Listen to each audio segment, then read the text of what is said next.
जय भोलेनाथ दोस्तों। कैसे हो आप सब?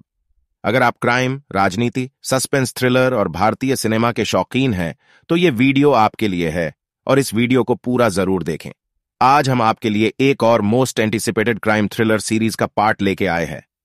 आपको टॉप 40 क्राइम थ्रिलर सीरीज का पार्ट 1, 2 और पार्ट 3 कैसे लगे? जिन्होंने पार्ट 1, पार्ट 2 और पार्ट 3 अभी तक नहीं देखा तो आपके लिए हमने ऊपर आई बटन पे टैग कर दिए हैं, जाके उन्हें जरूर देखें। अब बात करते हैं पार्ट 4 की, जिसमें राणा नायडू से लेकर धारावी बैंक, जमतरा और मुखबिर सहित अगली 10 जबरदस्त क्राइम थ्रिलर वेब सीरीज की लिस्ट लेके आए हैं, जिसे देखते समय आप स्क्रीन से नजरें भी नहीं हटा पाएंगे। नमस्कार दोस्तों, OTT वन हब में आपका हार्दिक स्वागत है। तो चलिए देर ना करते हुए शुरू करते हैं। 31 राणा नायडू। राणा नायडू वेब सीरीज मुंबई की हसीनाओं के लिए समस्याओं को हल करने वाले राणा नायडू के इर्द गिर्द घूमती है।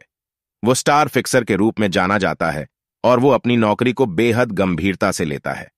हालांकि वो अपनी पत्नी और 2 बच्चों के साथ अपने घर पर संघर्ष करता है और उसके अपने पिता नागा नायडू से नहीं बनती। पिता के साथ उसका एक बीता हुआ कल है, जिसकी परछाई भी वह अपनी मौजूदा जिंदगी में नहीं रहने देना चाहता है। IMDb ने 8.8 की रेटिंग दी है और यह सीरीज नेटफ्लिक्स पर उपलब्ध है। 32 आश्रम। आश्रम की कहानी बाबा निराला के इर्द गिर्द घूमती है। बाबा निराला एक शक्तिशाली धार्मिक नेता हैं, जिनके लाखों अनुयायी हैं। वे लोगों की समस्याओं को हल करने का दावा करते हैं और उन्हें आध्यात्मिक मार्गदर्शन देते हैं। हालांकि बाबा निराला के आश्रम के बारे में कई अफवाहें हैं। कहा जाता है कि आश्रम में महिलाओं के साथ यौन शोषण किया जाता है और नशीले पदार्थों का कारोबार किया जाता है। आश्रम सीरीज का पहला सीजन 2020 में रिलीज किया गया था और ये एक बड़ी हिट रही थी। दूसरा सीजन 2021 में रिलीज किया गया था और तीसरा सीजन 2022 में रिलीज किया गया था और यह भी एक बड़ी हिट रही है। IMDb ने 7.8 की रेटिंग दी है और इसका चौथा सीजन जल्द आने को तैयार है, जो कि MX प्लेयर पर उपलब्ध होगा। अगर आप भी धर्म, राजनीति और क्राइम पसंद करते हो तो इसको जरूर देखें। 33 Dharavi bank. Dharavi bank series Mumbai की सबसे बड़ी झुग्गी बस्ती धारावी में स्थित एक अपराध सिंडिकेट के इर्द गिर्द घूमती है, जिसका नेतृत्व थालाइवन यानी सुनील शेट्टी करते हैं। थालाइवन एक शक्तिशाली गैंगस्टर है जो धारावी में पूरी तरह से राज करता है। वो लोगों को धमकाकर उनसे पैसे वसूलता है और अवैध कारोबार करता है। IMDb ने 7.8 की रेटिंग दी है और इसका दूसरा सीजन जल्द आने को तैयार है, जो MX प्लेयर पर उपलब्ध होगा। 34 मुंबई डेयरीज 26 गया। ये सीरीज 26 नवंबर 2008 को मुंबई में हुए आतंकवादी हमलों के दौरान बॉम्बे जनरल अस्पताल के कर्मचारियों और उनके संघर्षों का अनुसरण करती है। सीरीज में दिखाया गया है कि कैसे डॉक्टरों और नर्सों ने आतंकवादी हमलों के बाद घायलों का इलाज किया और उनका जीवन बचाया। सीरीज में दिखाया गया है कि कैसे डॉक्टरों और नर्सों ने अपने जीवन को जोखिम में डालकर भी लोगों और मुंबई को फिर से खड़ा करने में मदद की। IMDb ने 8.6 की रेटिंग दी है और यह सीरीज Amazon प्राइम वीडियोज पर उपलब्ध है। 35 जमताड़ा सबका नंबर आएगा। यह सीरीज झारखंड के जमताड़ा जिले में स्थित एक फेक कॉल सेंटर सिंडिकेट के इर्द गिर्द घूमती है, जो लोगों को कॉल करके उनके बैंक से पैसे चुरा लेते हैं, जिसका नेतृत्व रवि सिंह करते हैं।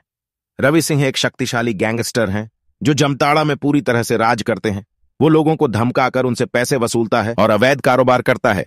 IMDb ने 7.6 की रेटिंग दी है और इसके कुल 2 सीजन आए हैं और यह सीरीज नेटफ्लिक्स पर उपलब्ध है। 36 ट्रायल बाय फायर। यह सीरीज उपहार सिनेमा अग्निकांड के पीड़ितों के परिवारों के जीवन पर आधारित है। यह 1993 में दिल्ली में हुए एक भयानक अग्निकांड की कहानी बताती है, जिसमें 60 लोगों की मौत हो गई थी। इस सीजन को दर्शकों और समीक्षकों द्वारा सराहा गया। IMDb ने 8.8 की रेटिंग दी है और यह सीरीज नेटफ्लिक्स पर उपलब्ध है। 37 मुखबिर दी स्टोरी ऑफ स्पाई। यह सीरीज रॉ के सेवानिवृत्त संयुक्त निदेशक मलय कृष्णधर के उपन्यास मिशन टू पाकिस्तान, एक इंटेलिजेंस एजेंट इन पाकिस्तान पर आधारित है। यह सीरीज 1961 के भारत पाकिस्तान युद्ध के दौरान पाकिस्तान में स्थित एक भारतीय गुप्त एजेंट के इर्द गिर्द घूमती है, जो पाकिस्तानी सेना के अधिकारियों के साथ घनिष्ठ संबंध बनाता है और युद्ध की तैयारियों के बारे में जानकारी प्राप्त करता है। इस जानकारी का उपयोग भारत द्वारा युद्ध में जीत हासिल करने के लिए किया जाता है। IMDb ने 7.8 की रेटिंग दी है और ये सीरीज G5 पर उपलब्ध है। 38। अभय। ये सीरीज एक पुलिस अधिकारी अभय प्रताप सिंह के इर्द गिर्द घूमती है, जो एक हत्याकांड की जांच कर रहा है। हत्याकांड की जांच करते हुए वह एक बड़े षड्यंत्र का पता लगाता है, जो देश के सबसे शक्तिशाली लोगों को शामिल करता है। इसका पहला सीजन 2019 में आया था, फिर इसका दूसरा सीजन 2020 में आया और तीसरे सीजन 2022 में आया था। अगर आपको साइकोलॉजिकल फिक्शन, क्राइम, थ्रिलर पसंद है तो इसे जरूर देखें। IMDb ने 8.8 की रेटिंग दी है और यह सीरीज G5 पर उपलब्ध है। 39। City of dreams. यह सीरीज मुंबई के एक शक्तिशाली राजनीतिक वंश गायकवाड़ परिवार के इर्द गिर्द घूमती है। परिवार की राजनीतिक विरासत के उत्तराधिकारी आशीष गायकवाड़ की हत्या के बाद उनकी बेटी पूर्णिमा महाराष्ट्र की अंतरिम मुख्यमंत्री बन जाती है। हालांकि उसे अपने चाचा अमेय गायकवाड़ से चुनौती मिलती है, जो परिवार की राजनीतिक विरासत को अपने हाथ में लेना चाहता है। अगर आपको राजनीति, क्राइम, थ्रिलर पसंद है तो आप इसको जरूर देख सकते हो। IMDb ने 8.3 की रेटिंग दी है और इस सीरीज के 3 सीजन डिज्नी प्लस हॉटस्टार पर उपलब्ध है। 40। फर्जी। फर्जी एक भारतीय हिंदी भाषा की काला कॉमेडी अपराध थ्रिलर टेलीविजन श्रृंखला है, जिसे राज और DK द्वारा बनाया, निर्मित और निर्देशित किया गया है। इस श्रृंखला में शाहिद कपूर, विजय सेतुपति, के मेनन, राशि खन्ना और भुवन अरोड़ा हैं, और यह एक निराश कलाकार की कहानी है जो नकली पैसा बनाने का फैसला करता है। फर्जी एक तेज तर्रार, रोमांचक और सस्पेंस से भरी सीरीज है जो धोखाधड़ी, लालच और कला की शक्ति की थीम को दर्शाती है। फर्जी एक फ्रेश और बेहद दिलचस्प क्राइम थ्रिलर है। सीरीज में खासियत ज्यादा है और खामियां कम, इसलिए देखना तो बनता है। IMDb ने 7.6 की रेटिंग दी है और यह सीरीज Amazon प्राइम वीडियोज पर उपलब्ध है। तो दोस्तों, ये थी आज की और इस सीरीज की आखिरी वीडियो। अगली किस जोनर की वेब सीरीज की वीडियो आप चाहते हैं, नीचे कमेंट में जरूर बताएं। तब तक आप इन बेहतरीन वेब सीरीज का आनंद उठाइए। आपको कैसी लगी हमें कमेंट करके जरूर बताएं। धन्यवाद। अच्छा, आज के लिए बस इतना ही। हम बॉलीवुड के सितारों की वेब सीरीज और फिल्मों के बारे में और अधिक दिलचस्प अपडेट के साथ वापस आएंगे।